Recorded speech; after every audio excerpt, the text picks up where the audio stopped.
Baik, bismillahirrahmanirrahim. Terhormat dosen pengampu mata kuliah Kimia Unsur Transisi, Dr. Verly Septiarwansyah, serta teman-teman kelas 6B yang kami banggakan.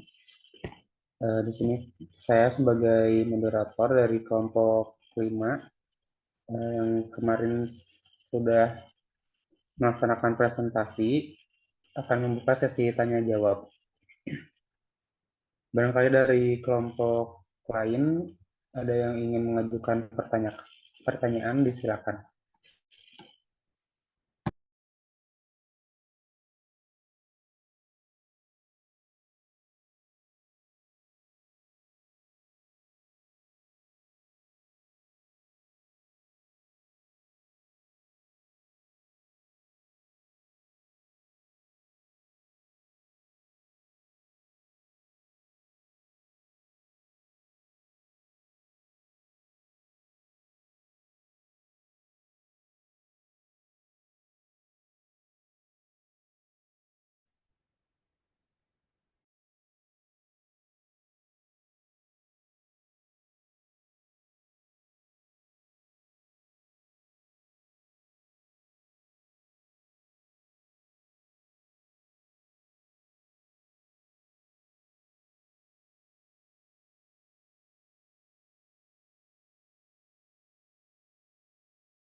Boleh mulai dari kelompok 1. Perwakilan kelompok 1 ada.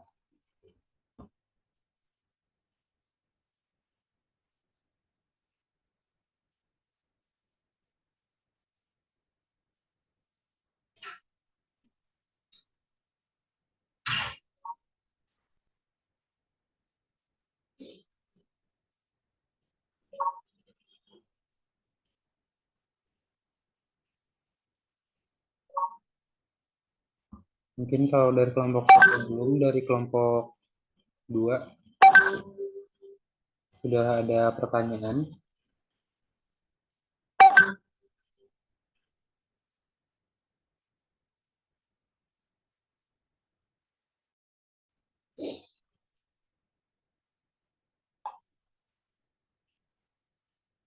Perwakilan dari kelompok 2 ada.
Kalau dari kelompok 2 belum ada, dari kelompok 3 barangkali Perwakilan dari kelompok 3 mah enggak.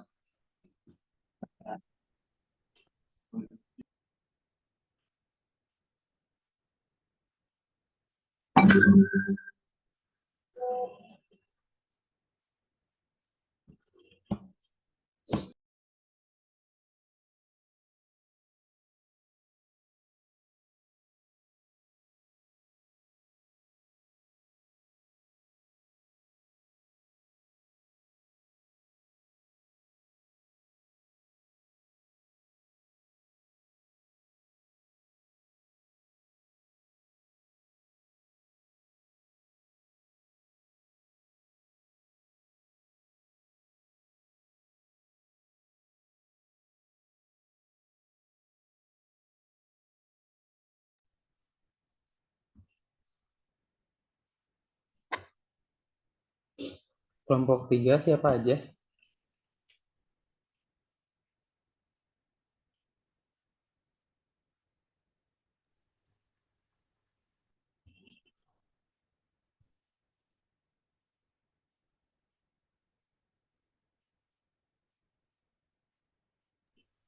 Mohon izin Iqmal dari kelompok 6 dulu boleh? Oh iya, boleh. Baik, sebelumnya izin bertanya, saya Dila Delima dari kelompok 6.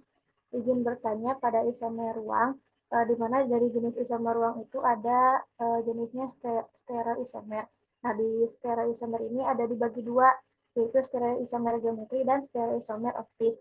Eh, Pertanyaannya itu, apakah perbedaan dari stereoisomer tersebut dan berikan contohnya. Terima kasih. Ya, terima kasih Dila. Boleh ditulis ulang ya di kolom chat pertanyaannya. Kemudian dari kelompok 4, ada yang mau mengajukan pertanyaan? Izin bertanya, mau. Ya, mangga. Jadi kan di bagian PPT itu mengenai isomer ruang ya dijelaskan urgensi dari isomer ruang gitu dalam kimia. Salah satunya ada perbedaan dalam aktivitas biologis gitu dan efek samping dari obat. Nah itu maksudnya gimana gitu? Boleh dijelaskan secara singkat gitu efek samping dari obat di urgensi isomer ruang ini dan mungkin boleh nanti disebutin contohnya. Mungkin itu aja. Terima kasih. Baik, terima kasih Rifa. Boleh dikirim ulang ya pertanyaannya. Selanjutnya dari kelompok 7 ada yang mau mengajukan pertanyaan.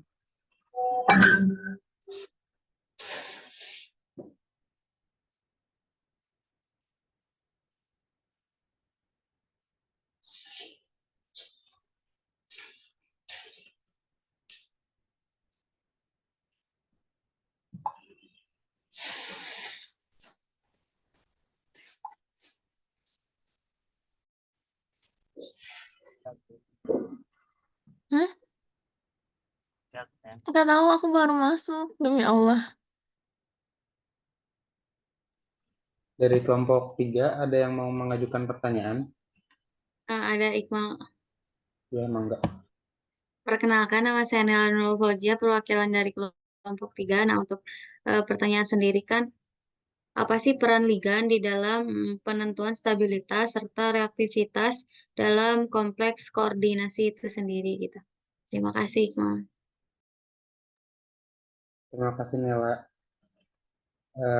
Selanjutnya dari kelompok 1 ada yang mau bertanya? Izin bertanya, Mal. Saya perwakilan dari kelompok 1. Kan di PowerPoint tuh disebutkan mengenai isomer struktur ya, terdapat beberapa isomer. Nah, untuk pertanyaannya itu, apa sih yang membedakan antara si isomer koordinasi dengan isomer ionisasi dalam hal struktur dan juga reaktivitas kimianya? Lalu, bagaimana masing-masing dari isomer tersebut dapat mempengaruhi sifat-sifat kompleks koordinasinya? Mungkin hanya itu, Mal. Terima kasih. Baik, terima kasih Wening. Tinggal dari kelompok 2 sama kelompok 7. Ada yang mau mengajukan pertanyaan? Perwakilan dari kelompok 2 sama 7.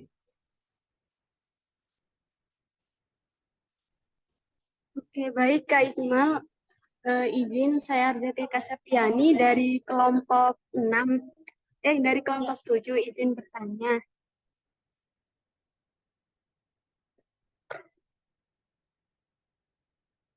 Nah, di situ kan ada penjelasan tentang isomer cis-trans ya.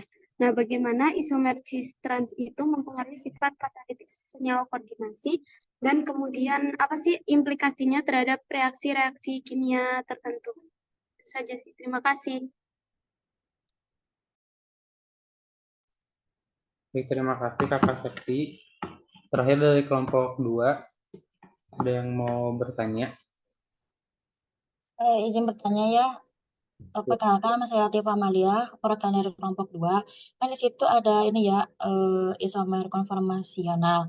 Nah, bagaimana sih pengaruh sterik pada stabilitas konformer?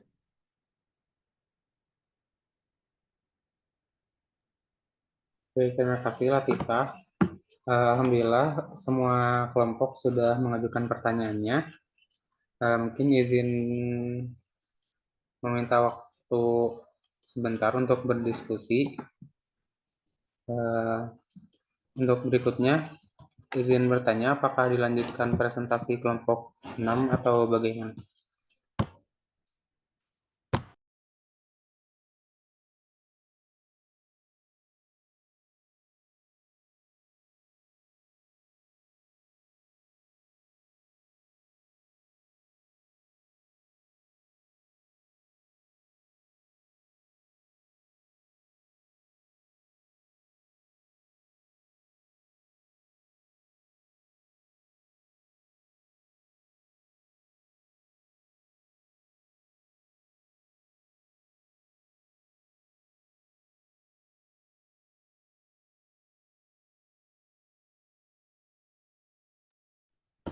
Baik, mungkin berikutnya dilanjutkan kepada presentasi kelompok 6. Kepada moderator kelompok 6, saya persilakan.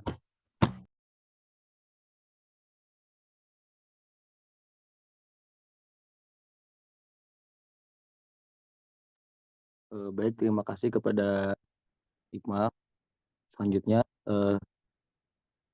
mohon izin kepada Dr. Feli Septiwansyah, MSI. Di sini kami kelompok 6 akan mempresentasikan sintesis dan karakteristik senyawa koordinasi. Di mana anggota kelompok dari kelompok 6 ini ada Abdul Salam Al-Kailani, Anggun Fajar Pratiwi, Ajis Miftah Firdaus, Dada 5, dan Muti Sabila Fadila.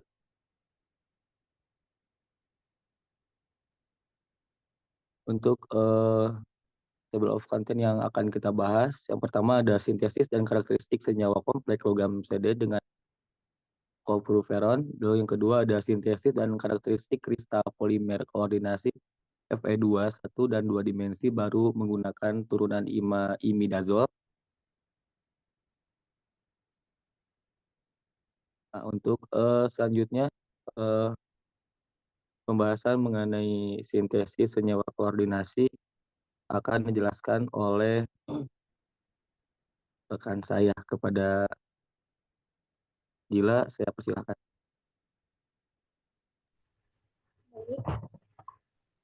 Di sini saya akan menjelaskan tentang sintesis senyawa koordinasi, di mana senyawa koordinasi ini adalah senyawa yang terbentuk karena adanya ikatan antara ligan dengan ion pusat. Suatu kompleks akan terbentuk antara suatu kation, antara ligan dengan ion pusat. Suatu kompleks akan terbentuk antara suatu kation atau logam dengan beberapa molekul netral atau ion donor elektron. Boleh di next.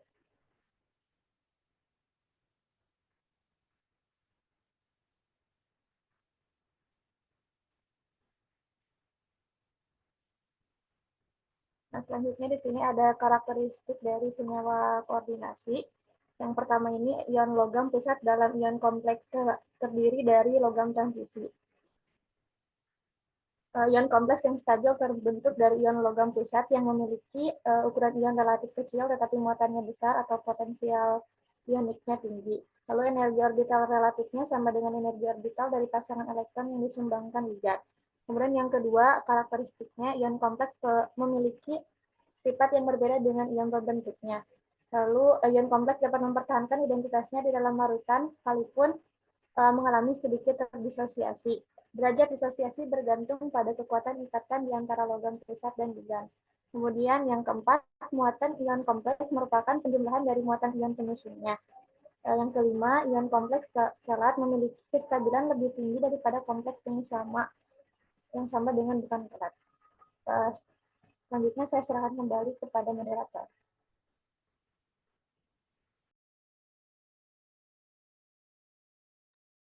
Terima kasih kepada Dila. Selanjutnya di sini ada judul jurnal yang berjudul sintesis dan karakteristik senyawa kompleks logam CD dengan kuperon. Bagian pendahuluan yang pertama akan dijelaskan oleh Anggun. Kepada Anggun, saya persilahkan. Baik, terima kasih atas waktunya moderator. Di sini saya akan menjelaskan pendahuluan pada jurnal sintesis dan karakterisasi senyawa kompleks logam kadmium 2 dengan ligan kuperon, di mana senyawa kompleks itu dapat digunakan dalam analisis kualitatif sebagai pengembangan prosedur analisis logam berat, di mana logam-logam tersebut contohnya ada logam kadmium dan dapat diubah menjadi suatu senyawa yang kompleks dan diikuti ekstraksi dalam pelarut organiknya. Sehingga konsentrasi logam dapat dianalisis secara spektrofotometri. Dan sebagai contohnya yaitu campuran ion logam bervalensi 2, 3, dan 4 dipisahkan melalui pembentukan senyawa kompleks dengan kuperon. Dan kompleks kuperon dari logam bervalensi 2 dapat diekstraksi dengan pelarut organik contohnya yaitu etanol dan ether. Dan valensi 3 dan 4 dapat diekstraksi dari pelarut air. Senyawa kompleks merupakan senyawa yang tersusun dari atom pusat dan ligan, di mana atom pusat bisa berupa logam transisi, alkali, ataupun alkali tanah. Ion atau molekul netral yang dimiliki atom-atom donor yang dikoordinasikan dengan atom molekul pusat disebut dengan ligan, dan senyawa kompleks terbentuk akibat terjadinya ikatan kovalen koordinasi antara ion logam atom pusat dengan suatu ligan.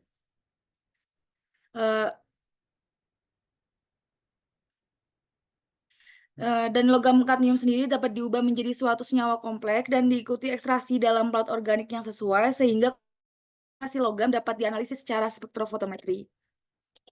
Dan menurut Ngatijo tahun 1995 di mana sintesis senyawa kompleks melibatkan reaksi antara larutan yang mengandung molekul atau ion negatif disebut sebagai ligan.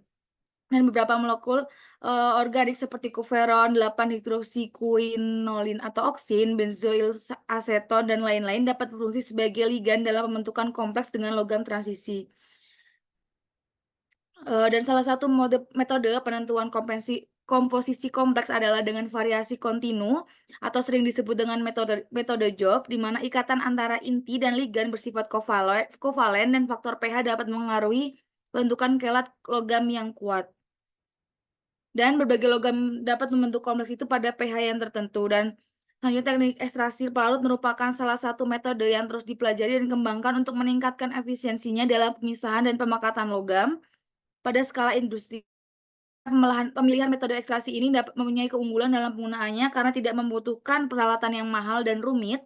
Selain itu, pelarutnya dapat digunakan kembali untuk proses pemisahan selanjutnya. Cukup dari saya kembalikan ke moderator.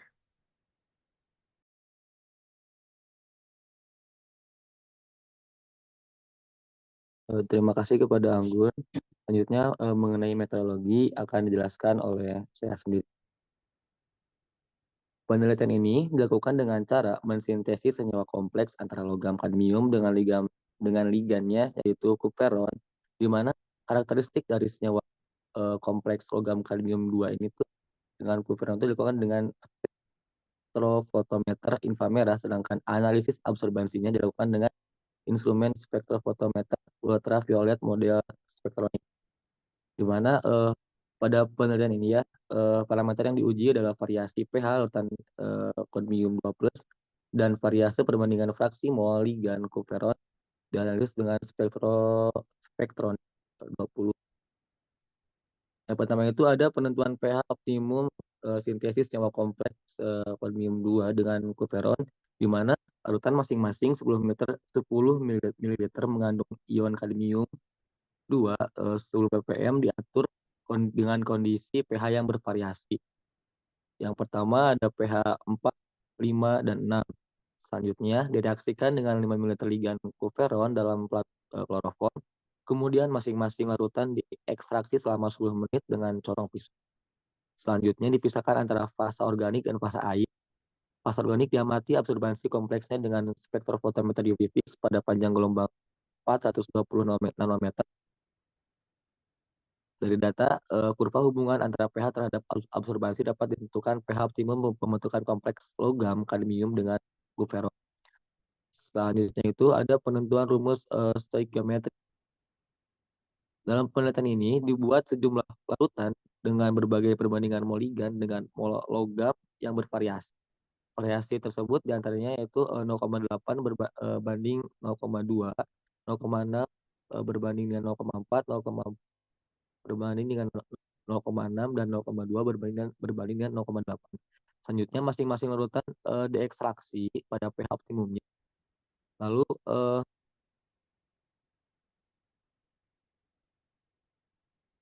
ada sintesis kompleks logam kadmium 2 dengan kuperon, di mana sintesis kristal kompleks ini didasarkan pada hasil rasio dalam penentuan rumus stoikiometri yang tadi, yang diperoleh dari percobaan tahap kedua, yang mana larutan kadmium 2 dengan pH 3, 4, 5, dan 6 sebanyak 5 ml, kemudian masing-masing direaksikan dengan 5 ml kuperon dalam kloroform.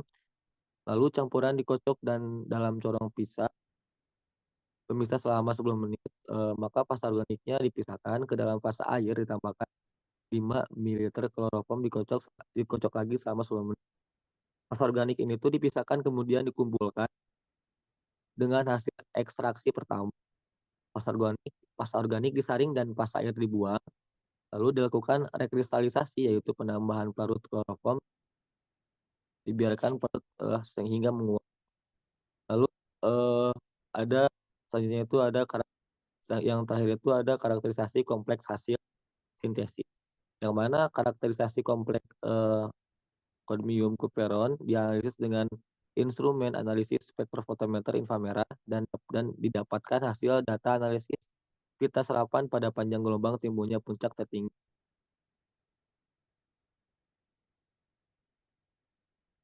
Selanjutnya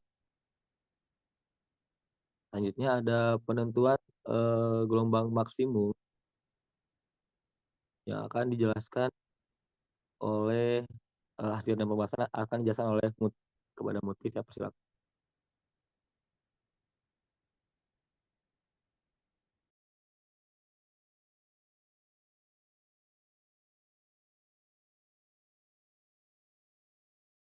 Baik, terima kasih kepada moderator. Sini saya akan menjelaskan tentang hasil dari pembahasan dari jurnal Senggaris tadi yang telah dibahas tadi. Sama Aziz sudah dijelaskan bahwa instrumentasinya itu salah satunya menggunakan UV-Vis dan juga nanti di akhir ada menggunakan inframerah. Kita juga sudah pernah belajar gitu tentang itu di mata kuliah instrumen. Dan di sini ada penentuan panjang gelombang serapan maksimum. Dan di sini ada panjang gelombang, ada hubungan antara panjang gelombang dengan absorbansi, di mana didapatkan untuk senyawa kompleks CDC6H10N3O24 kali ini diperoleh pada panjang gelombang serapan maksimumnya 380 nanometer dengan nilai absorbansinya 0,335. Kemudian, selanjutnya dilakukan analisis terhadap pengaruh pH pada efektivitas pembentukan kompleks, di mana terlihat pada gambar, di sini ada hubungan antara pH dengan absorbansi. Didapatkan pengaruh pH-nya itu akan efektif ketika pH-nya itu di sekitar pH 3 dengan nilai absorbansinya 0,335. Nah, di gambar juga terlihat ya, bahwa semakin tinggi pH-nya itu akan menurunkan efektivitas pembentukan senyawa kompleks CDC6H10N3O2 4 kali. Akibatnya pada pH lebih dari 4, senyawa kompleksnya terbentuk makin sedikit ditandai dengan absorbansi yang makin menurun. Ini juga sejalan gitu dengan penelitian sebelumnya yang udah dilakukan sama Ngatijo. Ini juga menunjukkan bahwa sintesis senyawa kompleks ion kadmium 2 ini dengan ligan kuperon menghasilkan pH optimum pada pH 3. Selanjutnya ada reaksi yang terjadi pada pembentukan kompleks CDC6H10E3O2 4 kali. Ini bergeser ke arah kiri. Hal ini disebabkan peningkatan pH akan berjalan menimbulkan peningkatan OH-. Proses keseimbangan ionisasi dan pembentukan kompleks dalam sistem pelarut organik M2+ dengan reaksi organik HQ atau asam dari ligannya itu akan terjadi reaksi seperti pada gambar itu 2 Hg menghasilkan reaksi bolak-balik 2 Hg dan selanjutnya. Nah, reaksi-reaksi tersebut juga menunjukkan bahwa pH mempengaruhi banyaknya pembentukan kompleks CDC6H10N3O2 4 kali. Pembentukan MQ2 yang terjadi dipengaruhi oleh penguraian HQ sebelum berinteraksi dengan M2+. Hasil penguraian HQ di dalam larutan menghasilkan H+ dan Q-, sehingga makin banyak HQ yang terurai.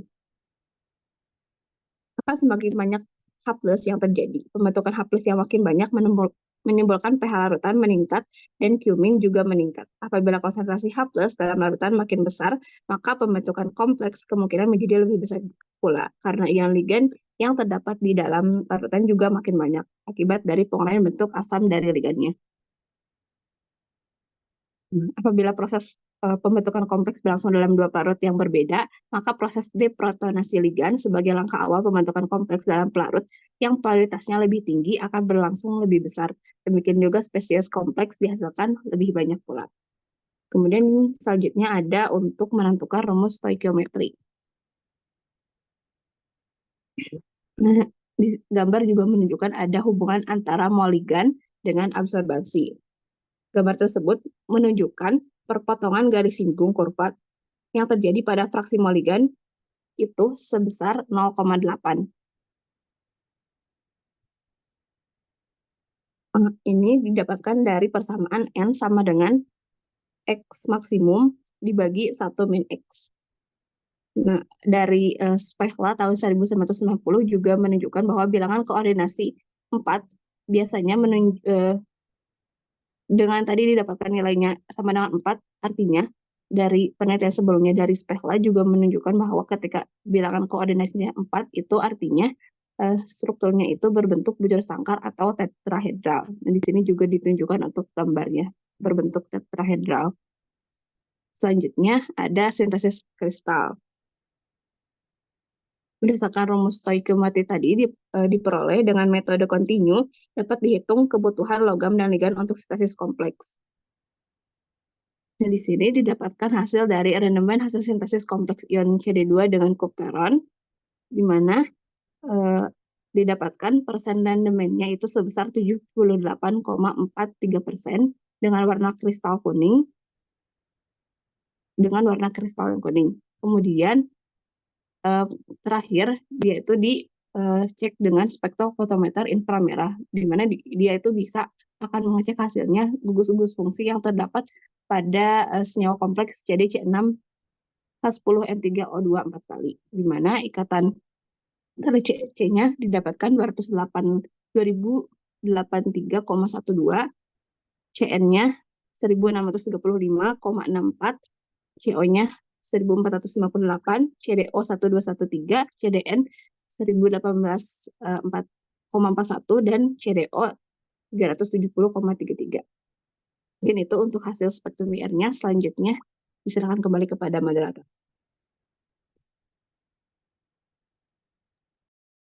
Terima kasih kepada Mutia atas pembahasannya. Selanjutnya mengenai kesimpulan yang akan dijelaskan oleh Dila. Kepada Dila, saya persilahkan. Baik, terima kasih. Selanjutnya, kesimpulan dari jurnal yang pertama mengenai sintesis dan karakterisasi senyawa kompleks logam kadmium 2 dengan ligan kupferon, di mana kesimpulannya ada 3. Yang pertama, pembentukan kompleks ion kadmium 2 dengan kupferon sangat dipengaruhi oleh pH larutan. Pembentukan kompleks CDC6H10N3O2 4 kali diperoleh pada kondisi optimum pH 3. Kemudian untuk struktur stoikiometri kompleks CDC6H10N3O2 4 kali sesuai dengan rasio molar logam ligan yaitu perbandingan 1:4, struktur kompleksnya tetrahedral. Kemudian karakterisasi kompleks ion kadmium 2 dengan kupferon dilakukan dengan spektrofotometer inframerah. Muncul daerah serapan-serapan yang menafsirkan bahwa telah terbentuk senyawa kompleks CDC6H10N3O2 4 kali. Selanjutnya saya serahkan kembali kepada moderator.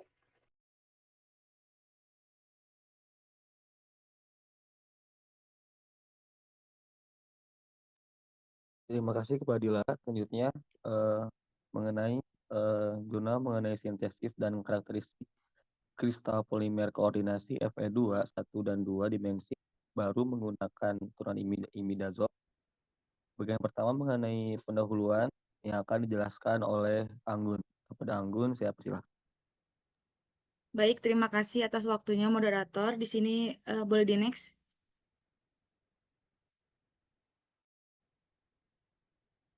Di sini saya akan menjelaskan pendahuluan pada jurnal kedua, yaitu di mana proses perakitan sendiri ion logam dan ligan organik dalam keadaan larutan telah menghasilkan berbagai struktur nanologam organik, termasuk struktur polimer, sangkar organik logam diskrit, dan kombinasi keduanya, di mana polimer koordinasi penting dalam desain sistematis jaringan supramolekul karena berbagai kemungkinan kombinasi di antara geometri koordinasi pusat logam dan penghubung organik.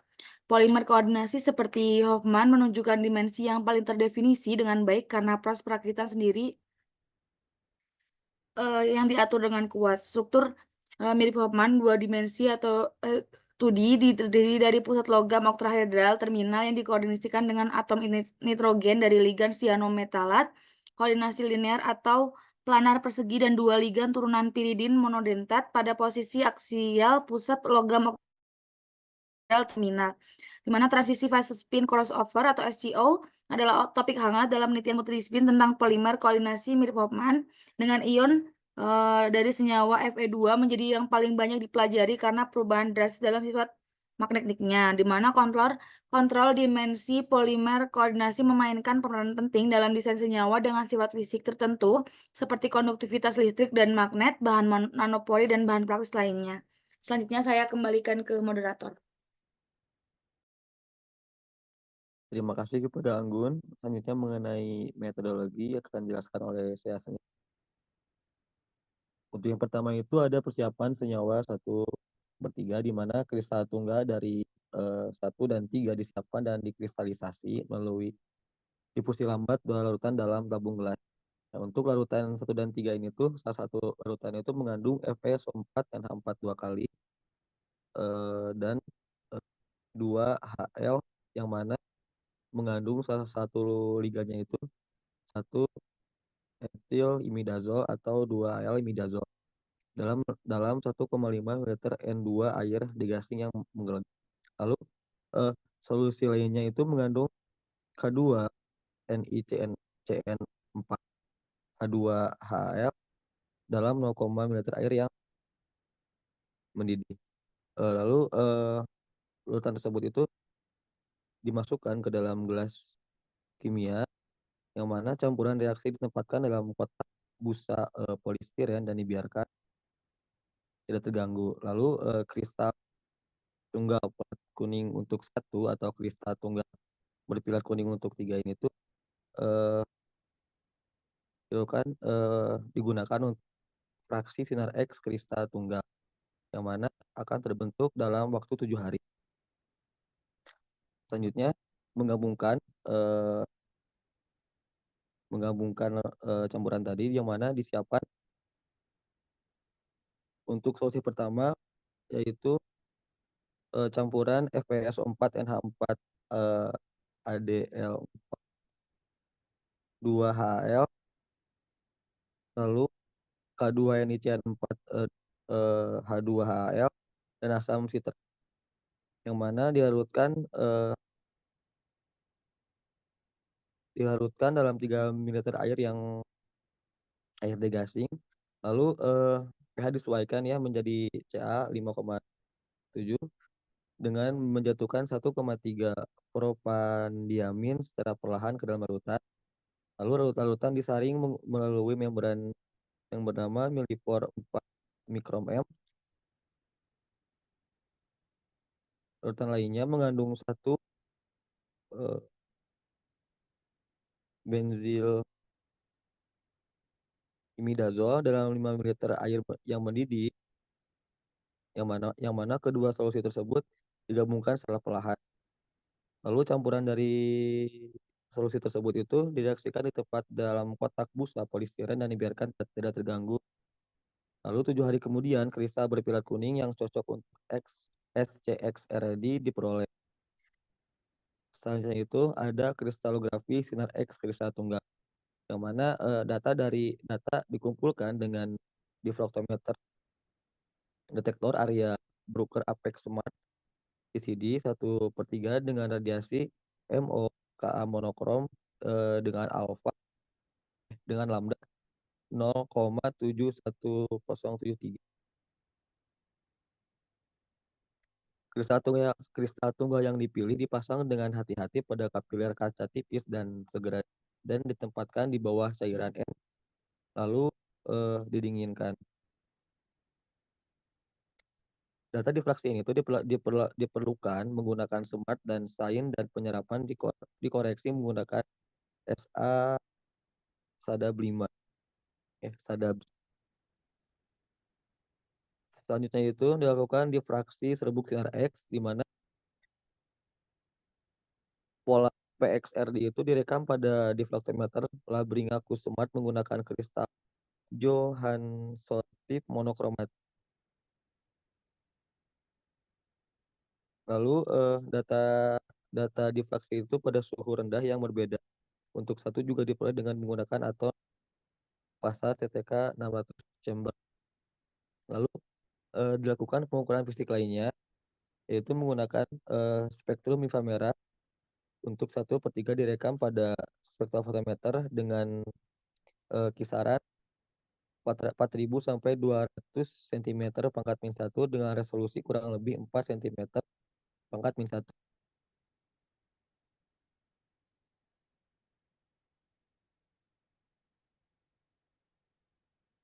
Boleh di next.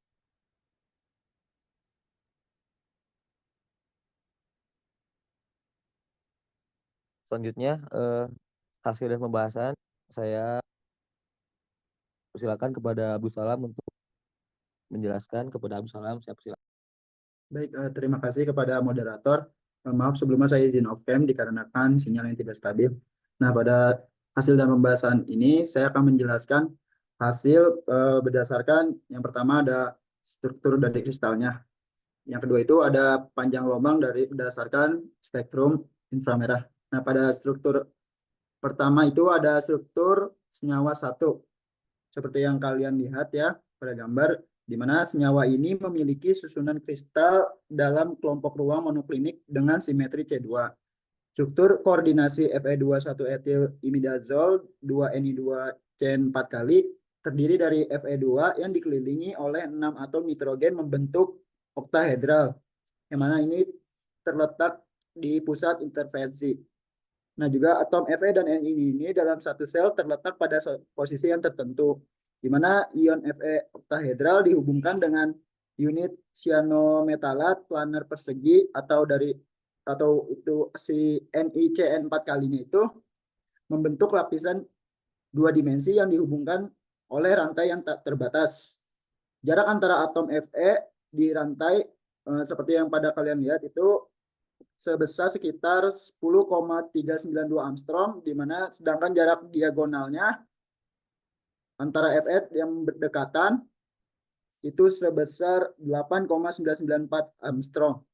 Nah, untuk cincin yang beranggotakan 5 sisi ini ditempatkan secara paralel seperti gambar yang 1C ini, di mana itu memiliki jarak terdekat sekitar 3,660 Armstrong.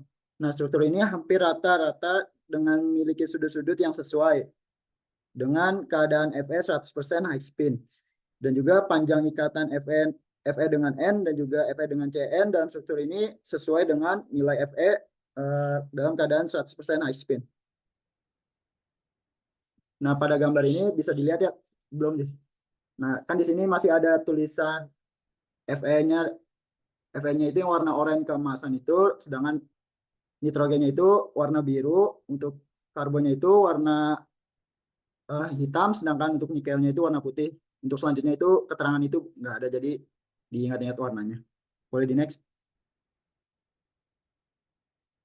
Nah, pada struktur senyawa 2 ini memiliki susunan kristal dalam kelompok ruang triklinik dengan simetri P1, di mana F2 ini dihubungkan dengan 6 atom nitrogen membentuk oktahedral juga yang terdiri dari 4 ligan 1 benzil imidazol dan 2 unit NiCN 4 kali. Di mana geometri koordinasi yang telah disampaikan penjelasannya oleh kelompok sebelumnya, dalam struktur ini itu membentuk di transoid, di mana 2 substituen CN pada unit NiCN 4 kali bertindak sebagai ligan bidentat, di mana membentuk rantai yang tak terbatas. Jarak antara atom Fe di rantai ligan bidentat ini sekitar sepanjang 9,976 angstrom, di mana 2 substituen CN yang tersisa bertindak sebagai ligan monodentat. Oleh karena itu, struktur FeNiCN 4 kali ini terdiri dari lantai yang bentuk zigzag satu dimensi, seperti yang ada di gambar. Nah, jarak antara Fe dalam rantai yang berdekatan itu sekitar 9,436 angstrom.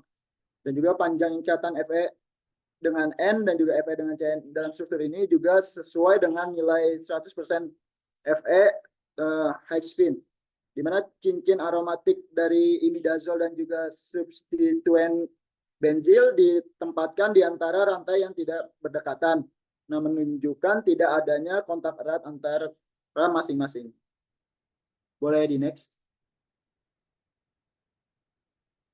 Nah, selanjutnya di sini ada gambar struktur kristal dari senyawa ketiga. Nah, pada struktur senyawa ketiga ini memiliki susunan kristal dalam kelompok ruang triklinik P1, sama seperti yang senyawa yang kedua. Nah, struktur ini memiliki lingkungan koordinasi yang mirip dengan gambar dari senyawa 1NC, di mana senyawa 3 ini membentuk struktur rantai zigzag satu dimensi yang sama. Rantainya yang dimana pada gambar tidak terlalu bengkok, mirip seperti gambar senyawa yang kedua. Nah, untuk jarak antara Fe dengan rantai di sini pada senyawa 3 itu sebesar 10,235 angstrom, di mana perbedaannya dengan senyawa 2 di sini memiliki kontak yang lebih pendek antara C dan H. Jadi jaraknya itu lebih pendek antara C dengan Cn dan juga H dengan Cn. Nah, serta adanya alkena terminal dari substituen alilnya. Nah, juga di sini juga terdapat interaksi kuat antara N dan C yang memperluas rantai menjadi jaringan kuasi 2 dimensi, di mana cincin-cincin pada senyawa 3 ini ditempatkan secara paralel dengan adanya kontak pendek dan antara mereka, seperti gambar yang di 3C ini. Cincinnya itu paralel bentuknya. Boleh di next.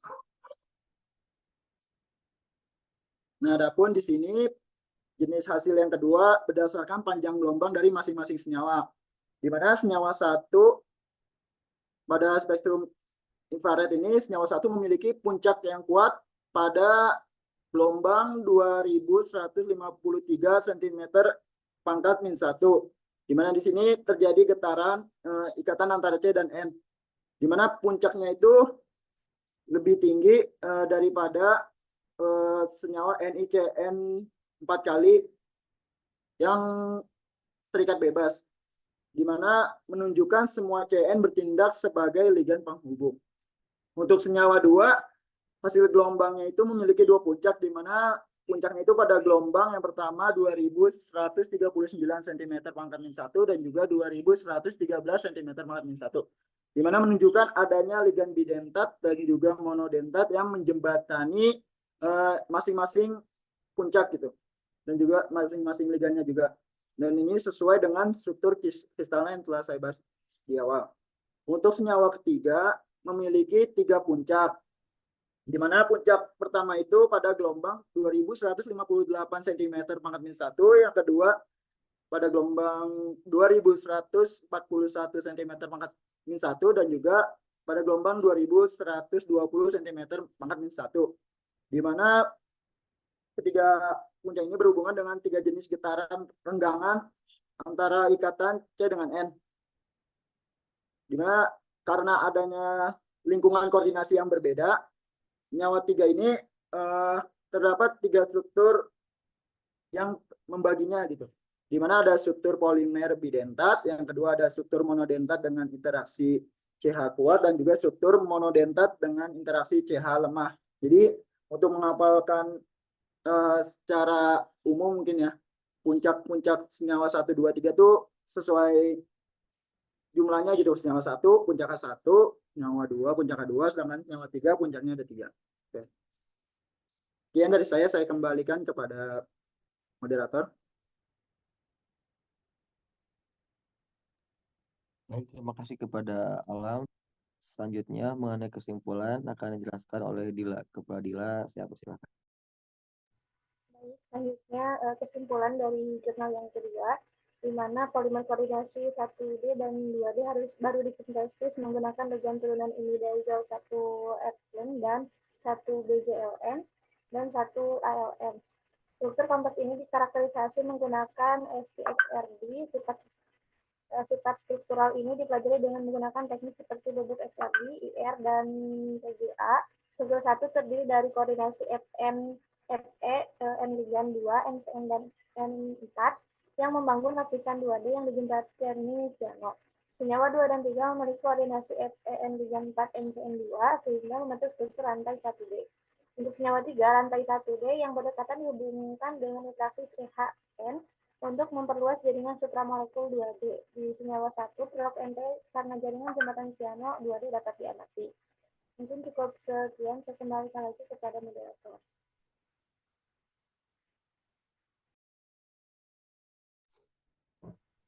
Baik, terima kasih kepada Dila. Selanjutnya masuk ke sesi tanya jawab. Untuk masing-masing kelompok boleh untuk bertanya ya, dengan mengacungkan tangan atau langsung saja.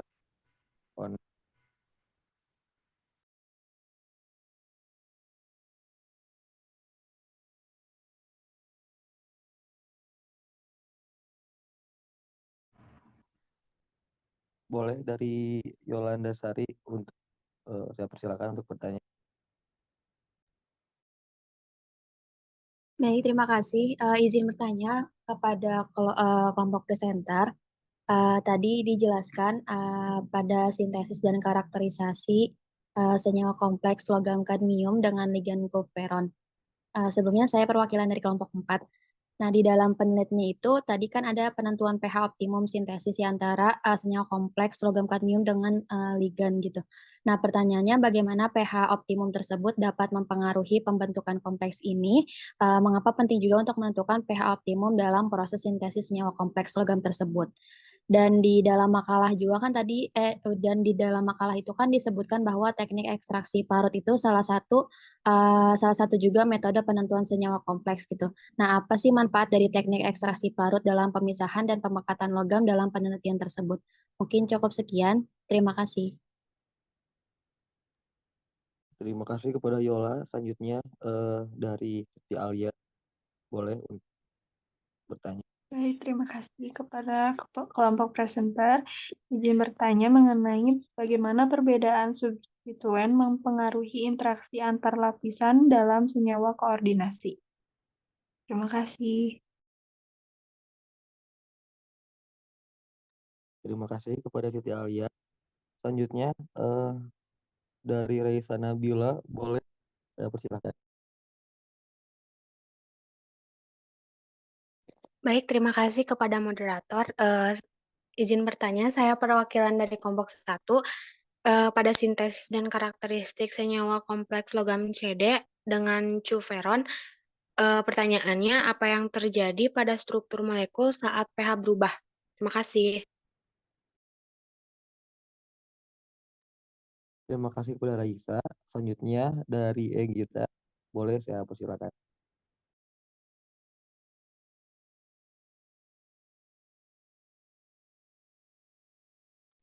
Untuk dari Egita udah di PC aja setelah pertanyaannya itu ini pada sintesis dan karakteristik kristal polimer koordinasi Fe2 satu, apa yang membedakan struktur 1 dengan struktur 2 dan 3 dalam hal koordinasi atom Fe dan susunan molekulnya? Baik, terima kasih ya kepada Gita. Selanjutnya ada Melinia, boleh kepada Melinia saya persilakan. izin bertanya ya, saya dari perwakilan kelompok 2. Bagaimana senyawa kompleks CD2 dapat digunakan dalam aplikasi katalitik? Berikan contoh aplikasi katalitik dari senyawa kompleks tersebut. Terima kasih.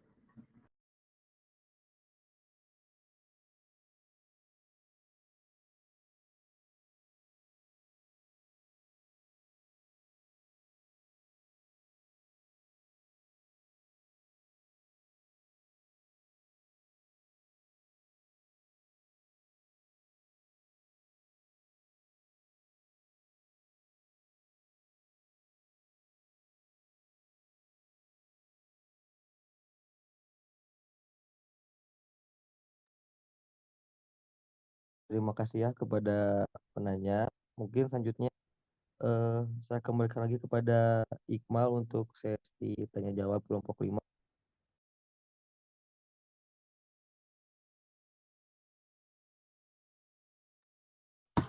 Baik, terima kasih Ajis. Sekarang dari kelompok 5 izin menjawab beberapa pertanyaan yang sudah teman-teman ajukan. Dimulai dari pertanyaan kelompok 1 akan dijawab oleh Nur Sifa. Kepada Sifa disilakan.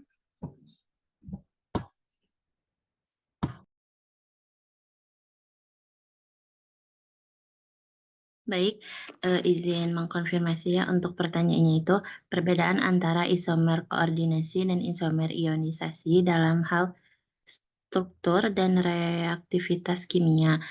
Kemudian bagaimana masing-masing jenis isomer ini dapat mempengaruhi sifat-sifat kompleks koordinasinya.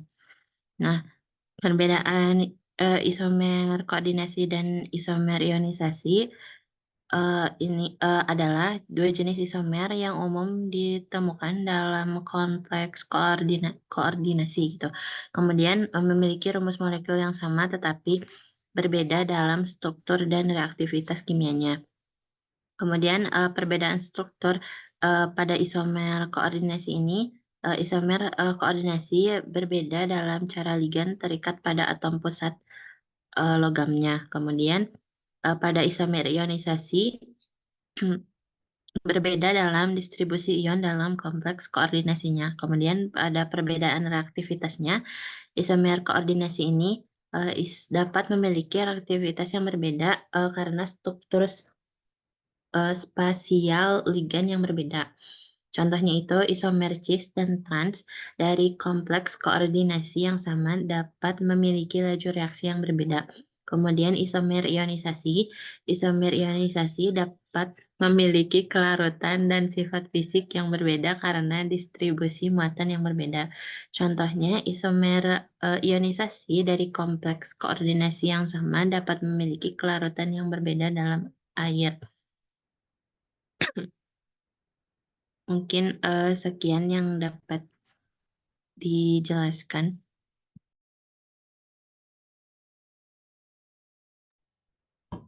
Oke, terima kasih Siva.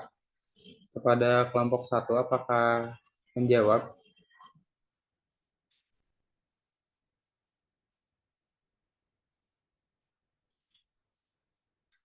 Mungkin cukup ya. Berikutnya, pertanyaan dari kelompok 3 akan dijawab oleh Linda. Kepada Linda disilakan.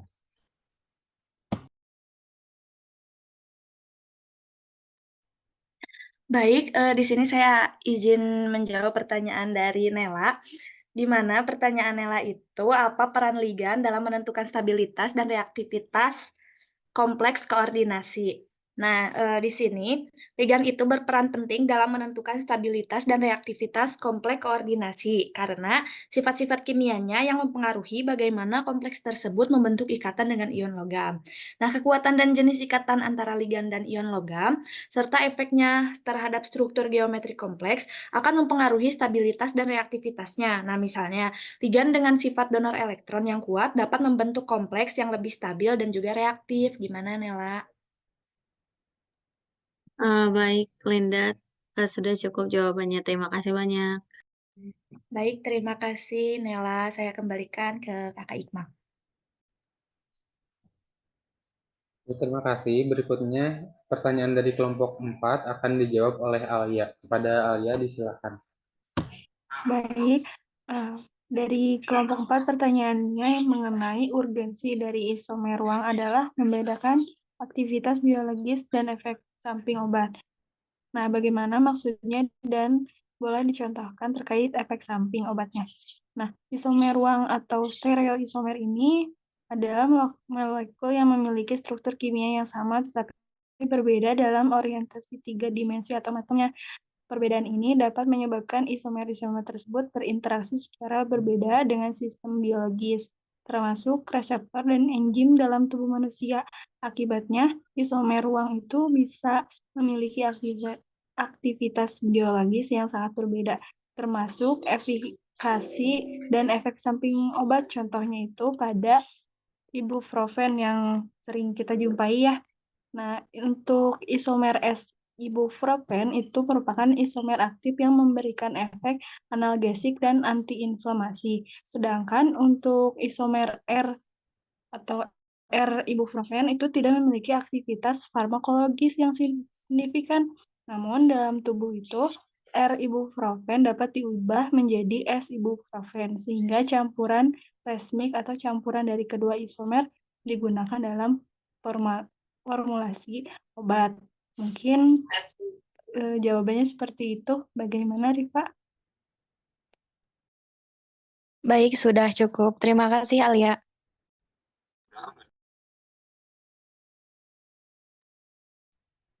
Berikutnya akan dijawab pertanyaan dari kelompok 6 oleh Gina. Kepada Gina disilakan. Baik ya, izin menjawab pertanyaan dari kelompok 6. Tadi pertanyaannya mengenai pada isomer ruang terdapat jenis stereoisomer ya, yang mana apa sih perbedaan geometri dan optis gitu. Nah, untuk geometri ini adalah jenis isomer di mana molekul-molekulnya itu memiliki rumus molekul dan susunan atom-atom yang sama, tapi memiliki perbedaan dalam tata letak spasial atom-atomnya. Contohnya mungkin dapat dijumpai pada senyawa alkena misalnya 1 butena dan 2 butena yang memiliki rumus yang sama C4H8, tetapi posisi gugus fungsinya itu berbeda dalam 3 dimensi. Sedangkan kalau stereoisomer optis ini adalah disebabkan oleh perbedaan arah memutar bidang polarisasi cahaya. Molekul-molekul ini memiliki rumus molekul yang sama, tetapi atom terhubung dengan cara yang berbeda sehingga membentuk gugus fungsi yang berbeda. Nah, contohnya mungkin yang terkenal adalah senyawa asam amino seperti D-glukosa dan L-glukosa. Demikian Iqmal dikembalikan.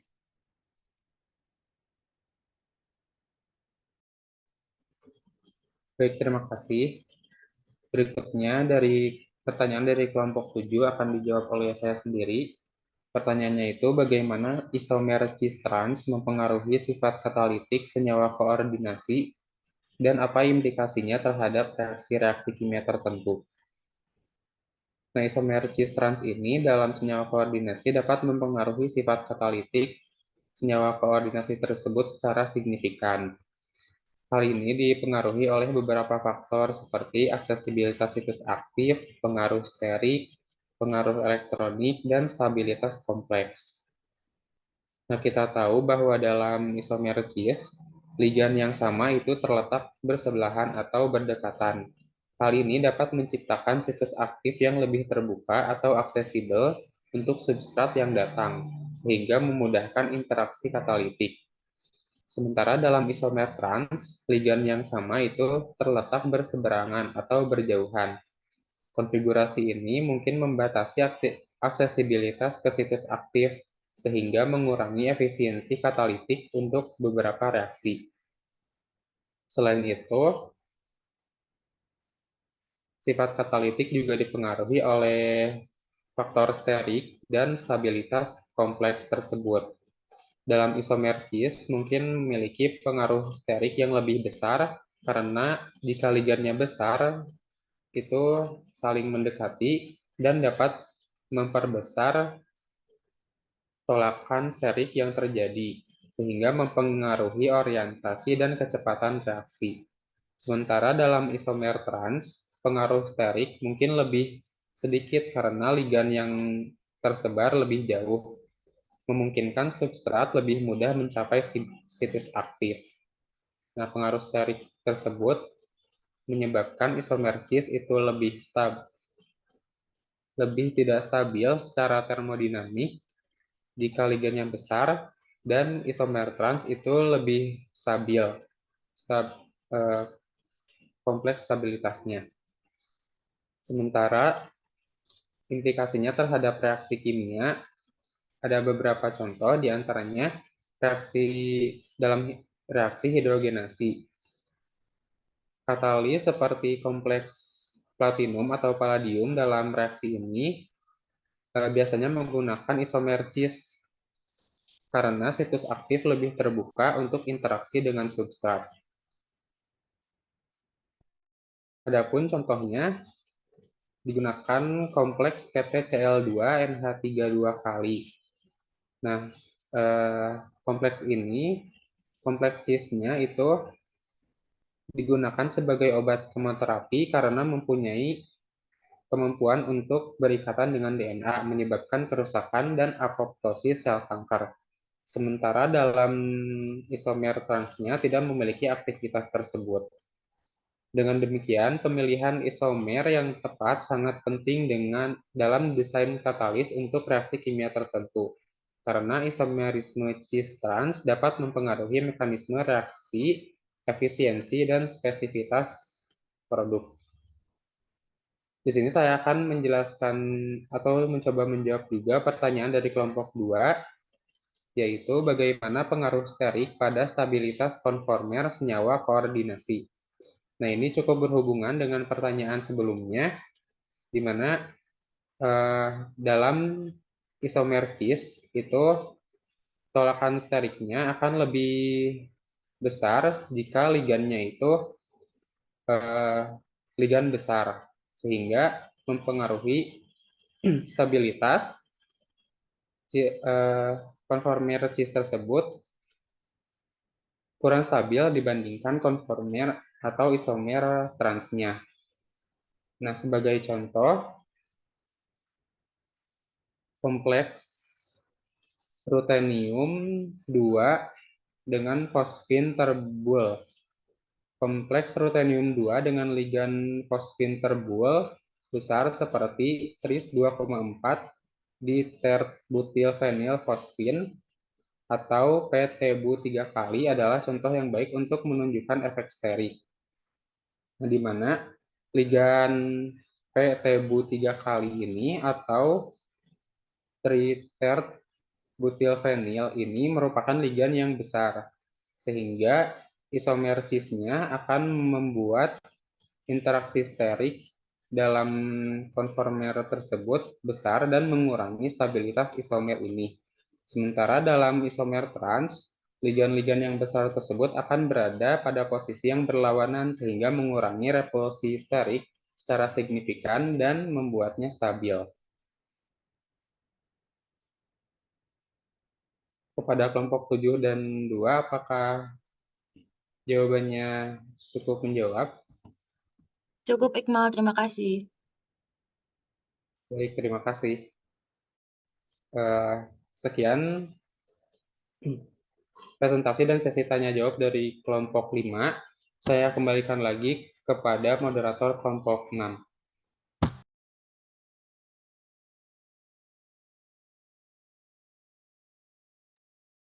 Terima kasih kepada Iqmal. Selanjutnya mengenai sesi tanya jawab kelompok 6. Pertanyaan kelompok pertama akan dijawab oleh Anggun. Kepada Anggun, saya persilakan. Baik, terima kasih atas waktunya moderator. Tadi kelompok 1 itu bertanya ya, intinya itu apa yang terjadi pada struktur molekul saat pH-nya itu berubah.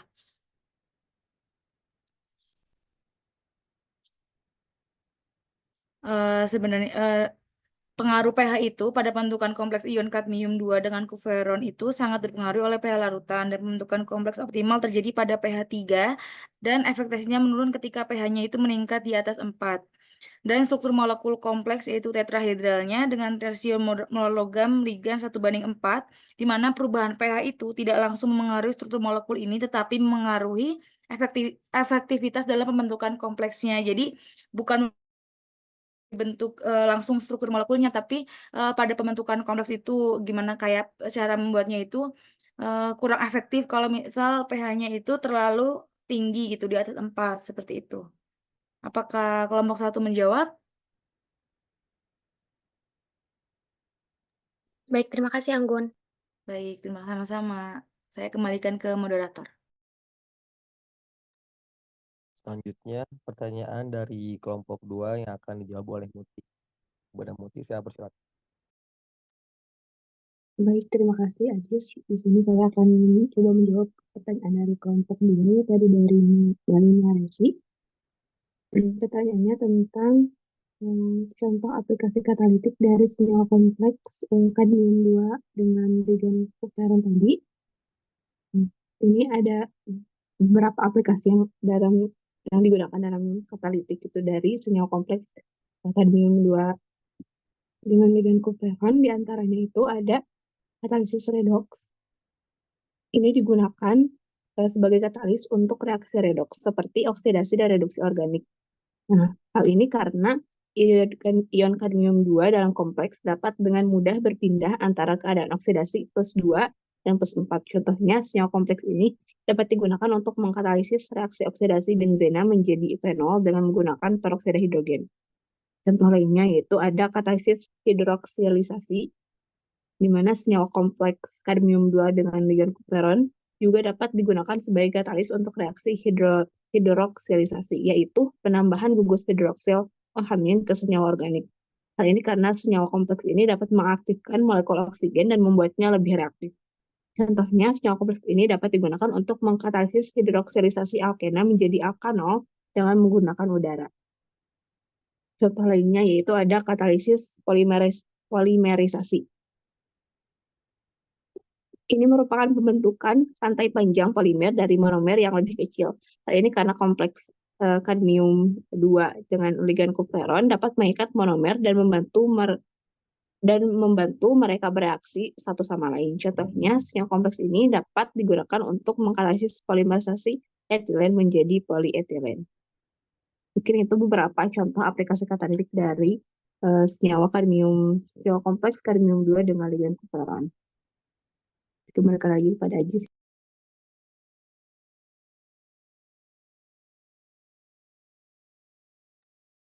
Terima kasih. Baik, mungkin saya juga akan mencoba menjawab pertanyaan dari kelompok 3. Dari Siti Rahma itu tentang sebutkan dan jelaskan apa saja faktor yang mempengaruhi pembentukan kompleks ion kadmium 2 dengan ligan kuperon. Sebelumnya tadi juga sudah dijelaskan ya pada saat presentasi, salah satu yang berpengaruh itu adalah pH larutannya. Mana tadi juga terlihat dalam hubungan antara grafik antara absorbasi dengan pH, di mana efektivitas pembentukan senyawa kompleks ini sangat optimum di pH 3. Dan semakin dia pH-nya tinggi, maka efektivitas pembentukan senyawa kompleksnya itu makin rendah. Contohnya itu dari tadi, ketika pH-nya lebih dari 4, dia tuh akan semakin menurun efektivitas pembentukannya. Nah, faktor lainnya juga itu ada konsentrasi ion kadmium 2 dan kuperonnya. Semakin tinggi konsentrasi ion kadmium 2 dan kuperon, semakin banyak kompleks yang terbentuk. Hal ini sesuai dengan hukum aksi massa. Kemudian faktor yang lainnya itu ada kekuatan ionik larutan, di mana ini adalah suatu ukuran konsentrasi total ion dalam larutan. Semakin tinggi kekuatan ionik larutan, semakin berkurang kelarutan kuperon dan kompleksnya dengan kadmium 2. Hal ini karena ion-ion dalam larutan akan bersaing dengan ion kadmium 2 untuk mengikat kuperon. Kemudian faktor lainnya ada temperatur, karena pembentukan ion kompleks kadmium 2 dengan kuperon ini bersifat eksotermik, artinya reaksi menghasilkan panas, maka semakin tinggi temperatur, semakin banyak energi yang tersedia untuk reaksi, semakin banyak kompleks yang terbentuk pula. Kemudian faktor lainnya adanya ligan lain. Kehadiran ligan lain juga sangat berpengaruh terhadap pembentukan kompleks ion kadmium 2 dan kuperon, sehingga nantinya itu akan ada kompetisi untuk mengikat dengan ion kadmium 2 sehingga akan mengganggu dari pembentukan kompleks ion kadmium 2 dan kuperon. Yang terakhir mungkin ada faktor sifat pelarutnya, seperti dari polaritas dan konstanta di elektrik. Ini mempengaruhi pembentukan kompleks ion kadmium 2 dengan kuperon. Pelarut yang lebih polar akan meningkatkan kelarutan kuperon dan kompleksnya dengan kadmium 2 sehingga meningkatkan pembentukan kompleks. Dan itu diantaranya untuk faktor-faktor yang mempengaruhi dari pembentukan senyawa kompleks kadmium 2 dan kuperon. Digunakan lagi pada AJIS.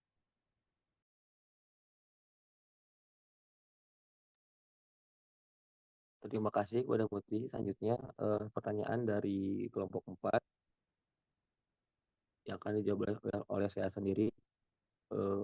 Untuk pertanyaannya, bagaimana pH optimum dapat mempengaruhi pembentukan kompleks? Mengapa penting untuk menentukan pH optimum dalam proses sintesis senyawa kompleks? Dan apa manfaat dari teknik ekstraksi pelarut dalam pemisahan dan pemekatan logam dalam penelitian tersebut? Yang pertama itu pH optimum ini tuh memiliki peran yang sangat penting gitu ya dalam pembentukan kompleks, karena pH yang optimum itu dapat mempengaruhi tingkat fotonasi ligan dan ketersediaan ion logam untuk berinteraksi dengan ligan tersebut. Lalu pH yang optimum juga gitu ya, yang optimal juga dapat mempengaruhi aktivitas katalit dan stabilitas kompleks logam yang penting dalam aplikasi seperti pada katalis dan kimia medisinal. Lalu untuk manfaat dari teknik ekstraksi pelarut ini tuh adalah kemampuannya untuk memilih pelarut yang selektif yang mana akan memungkinkan pemisahan logam yang efisien dari larutan yang mengandung berbagai ion logam. Seperti itu, apakah terjawab kelompok? Baik, cukup. Terima kasih. Pertanyaan selanjutnya dari kelompok 5 yang akan dijawab oleh Dila. Kepada Dila, saya persilakan. Baik, izin menjawab pertanyaan dari kelompok 5. Yang pertanyaannya itu, bagaimana perbedaan substituen pada ligan dalam senyawa koordinasi dapat mempengaruhi interaksi antar lapisan? Yang jawabannya itu, perbedaan substituen tersebut dapat mempengaruhi salah satunya dari sifat elektronik substituen itu sendiri. Yang pertama, substituen yang memiliki sifat donor elektron dapat meningkatkan densitas elektron pada ligan, yang pada gilirannya dapat meningkatkan kekuatan interaksi koordinasi dengan logam pusat. Kemudian, substituen yang memiliki sifat asektor elektron dapat menarik elektron dari ligan, mengurangi densitas elektron yang tersedia untuk berinteraksi dengan logam pusat, dan juga mempengaruhi dari interaksi hidrofobik dan hidrofiliknya. Substituen hidrofobik dapat menyebabkan lapisan-lapisan menjadi lebih kompatibel dengan lingkungan nonpolar yang bisa meningkatkan interaksi hidrofobik antar lapisan. Kemudian substituen yang hidropolik dapat menyebabkan lapisan-lapisan menjadi lebih kompatibel dengan lingkungan polar atau berair yang bisa meningkatkan interaksi hidrogen antar lapisan. Juga dapat mempengaruhi dari kalangan steriknya, dari ukuran dan bentuk substituen. Substituen besar atau bercabang dapat menciptakan halangan sterik yang mencegah lapisan-lapisan mendekat satu sama lain, yang menyebabkan lapisan-lapisan tersebut berada lebih jauh dan mengurangi interaksi van der Waals atau interaksi Fick antar lapisan. Dan substituen kecil atau linear mungkin tidak banyak mempengaruhi jarak antar lapisan, sehingga interaksi antar lapisan bisa lebih kuat. Mungkin cukup sekian. Bagaimana kelompok 5, apakah sudah terjawab?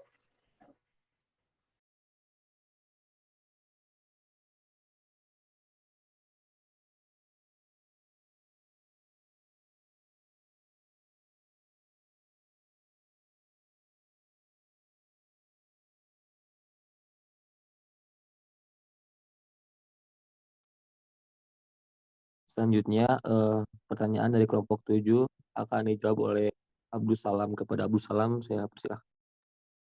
Baik, terima kasih kepada moderator.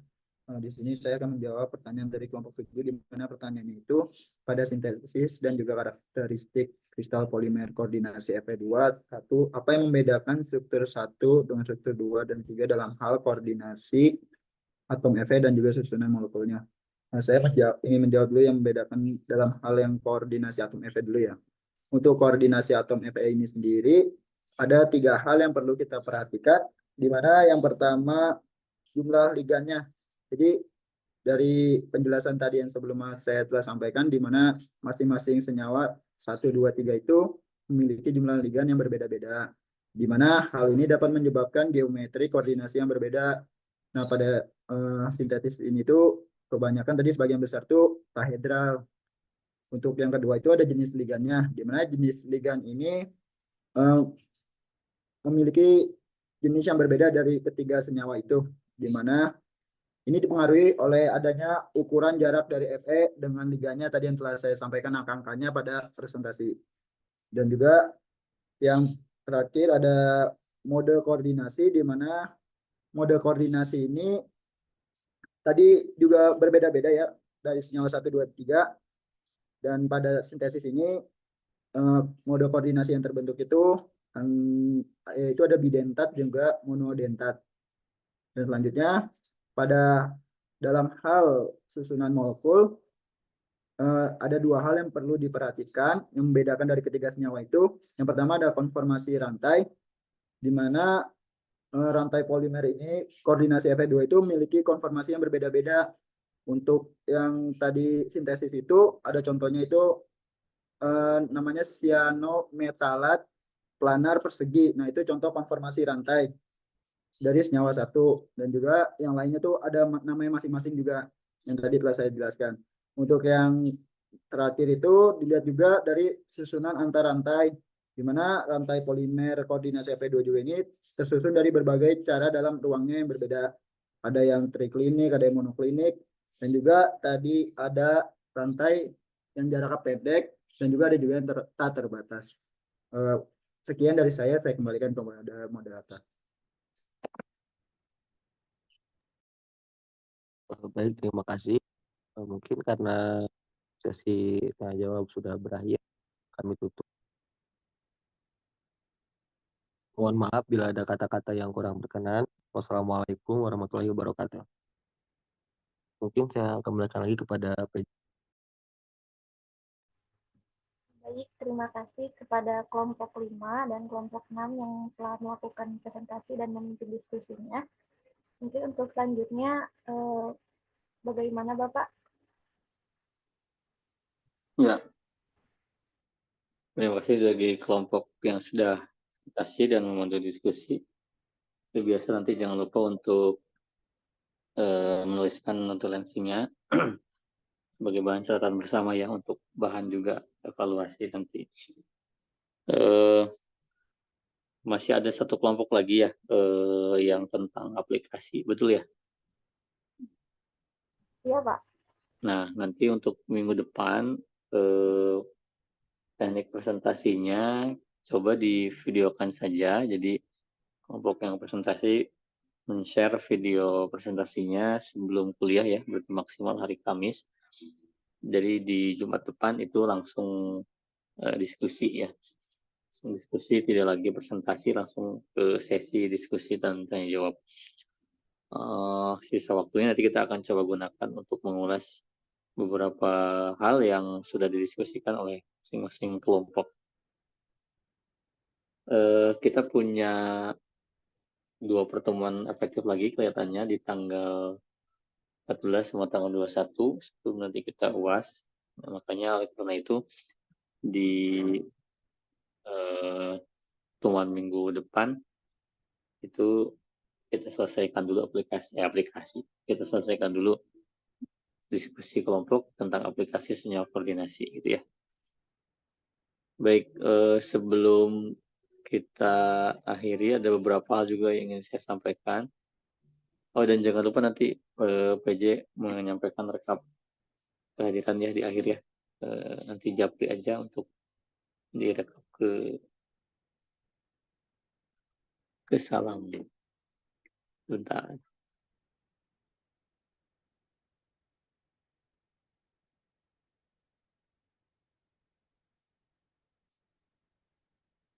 Wah,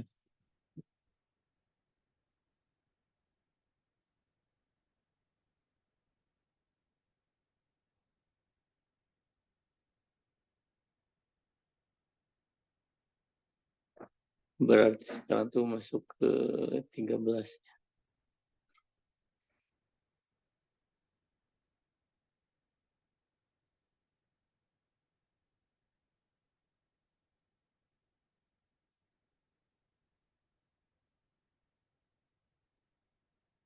Saya coba respon dulu ya.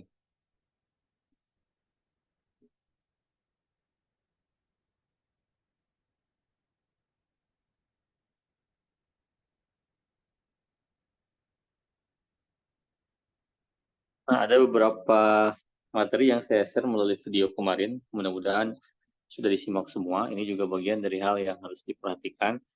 Saya coba review sedikit ya. Nanti mungkin detailnya di pertemuan 15 kita coba ulas lagi. Tapi ini untuk mengingatkan kalian semua apa saja materi yang sudah kita pernah singgung di setelah UTS ini ya. Yang pertama ini materi awal dari senyawa kompleks. Senyawa koordinasi itu di pengenalan, dan sebenarnya materi senyawa kompleks sudah pernah dapat di tingkat sekolah juga ya, di menengah paling sampai tata nama gitu. Nah, jadi senyawa koordinasi itu kenapa disebut koordinasi, karena dia melibatkan ikatan kovalen koordinasi ya antara logam dengan non logam ya, atau non logam dengan non logam juga ada. Yang jelas ciri khasnya adalah menggunakan ikatan kovalen koordinasi. Makanya kenapa disebut sebagai senyawa koordinasi. Lalu buat apa kita pelajari? Karena memang banyak sekali aplikasi senyawa koordinasi di kehidupan ya, yang mudah-mudahan nanti minggu depan dibahas oleh kelompok yang akan presentasi.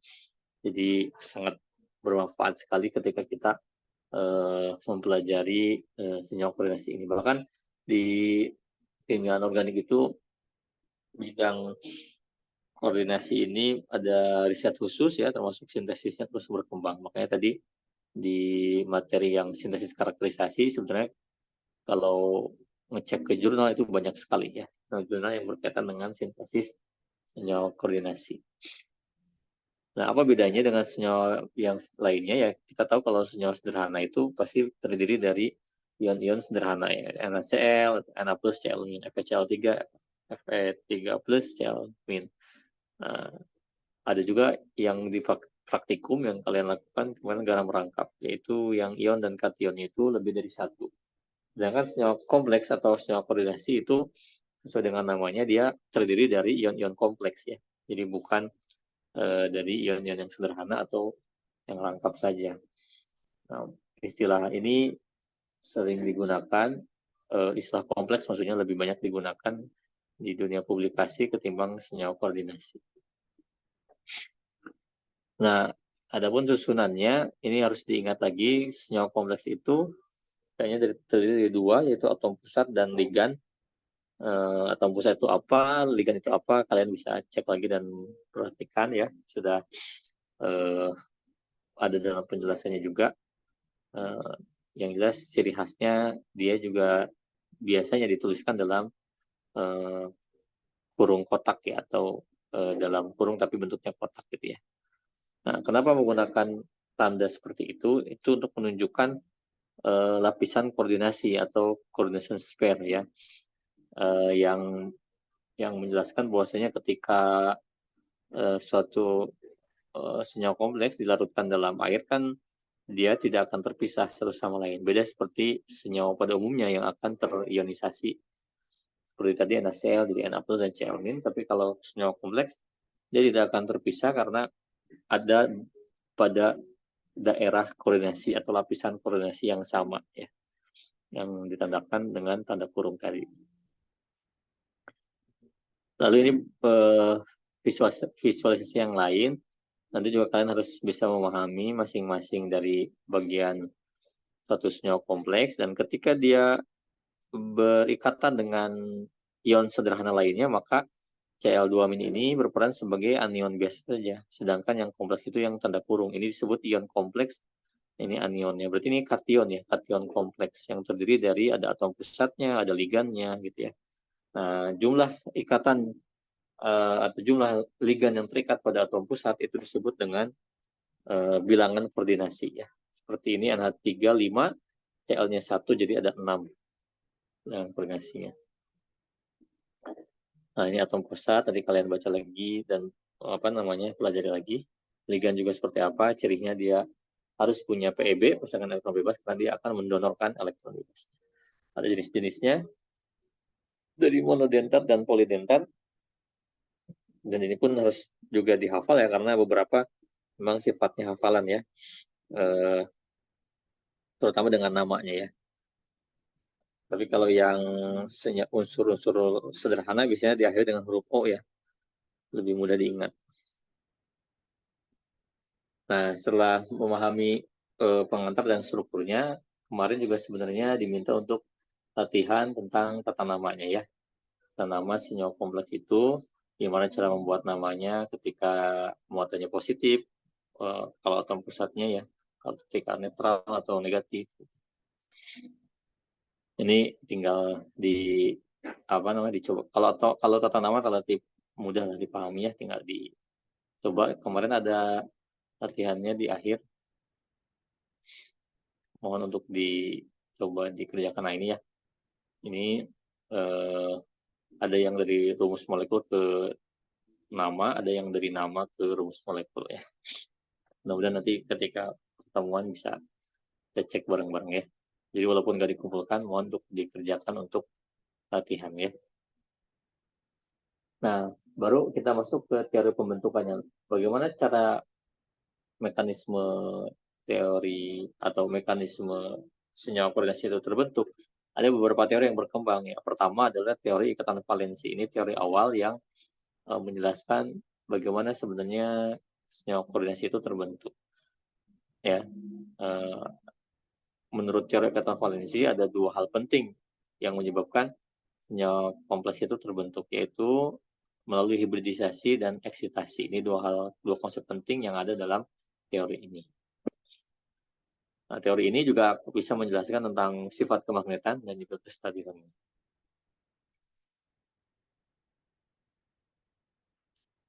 Nah, selain itu, pada teori ini juga bisa dijelaskan tentang bentuk struktur geometrinya ya. Ini bisa kalian hafal juga sebetulnya. Ketika bilangan koordinasinya itu, ini ada istilah bilangan koordinasi, yaitu jumlah ikatan kovalen koordinasi yang ada dalam senyawa kompleks. Kalau BK-nya 2, maka strukturnya linear. Kalau bisa dengan contohnya lebih bagus. Kalau 3 sekitar datar, nah kalau untuk yang 4 itu ada 2 jenis biasanya, ada tetrahedral, bisa juga square planar. Yang kelima trigonal, bipiramida, dan keenam oktahedral. Jadi masing-masing bilangan koordinasi menentukan juga struktur geometriknya. Ini kasus, nah ini contoh lengkapnya. Selain ada geometrinya, sebenarnya ada juga pola hibridisasinya. Seperti yang BK-nya 2 itu SP, BK-nya 3, SP2, 4, SP3, dan DSP2, dan seterusnya ya. Nah, jadi ini juga penting untuk bisa memperlihatkan proses hibridisasinya. Nah, lalu bagaimana cara pembentukan senyawa kompleksnya? Jadi bisa melalui tanpa pelibatan proses eksitasi atau melibatkan proses eksitasi, ya. Nah, dari mana kita tahu itu tanpa dan melibatkan? Nah, melalui deret spektrokimia ini. Jadi ini adalah deret kekuatan ligan yang mempengaruhi apakah dia akan eksitasi dulu atau tidak. Ketika dia medannya lemah, jadi ligannya itu berasal dari medan lemah, maka dia tidak bisa memaksa elektron untuk pindah atau promosi, sehingga tidak terjadi eksitasi. Sedangkan kalau ligannya itu berasal dari medan kuat, maka dia akan memaksa elektron untuk pindah dan promosi. Ya. Kita lihat contohnya seperti ini, AgCN2. AgCN2 ini walaupun dia kuat sebenarnya ya medannya, tetapi semua sudah berpasangan ya. Jadi ini di orbital D-nya semua berpasangan, sehingga tidak ada yang tereksitasi, tetapi ada hibridisasi dari Cn-nya sebanyak 2 PeB di S dan P. Oleh karena itu strukturnya linear karena hibridisasinya sp ya, dan dia bersifat diamagnetik. Nah, kenapa tahu diamagnetik? Biasanya diamagnetik semua PeB-nya, semua elektronnya berpasangan. tidak ada yang jomblo alias sendirian gitu ya. Nah, ini kan semua berpasangan ya. Nah, jadi dia bersifat diamagnetik. Nah, ini masih sama ya untuk yang tetrahedral ya. Nah, cuman ini dia ada satu nih, dua. Ada dua yang nggak berpasangan. Kenapa dia nggak bersatu aja? Karena dia tidak ligannya medan lemah sehingga nggak memaksa untuk eksitasi sehingga dia sendiri masing-masing strukturnya dari tetrahedral karena dari sp3 dan paramagnetik karena dia jomblo. Ada dua elektron yang sendirian ya, yang jomblo tidak berpasangan sehingga dia bersifat paramagnetik. Ini masih tanpa melibatkan proses eksitasi. Ini juga sama. Nah, baru yang ini adalah dengan pelibatan proses eksitasi. Ya.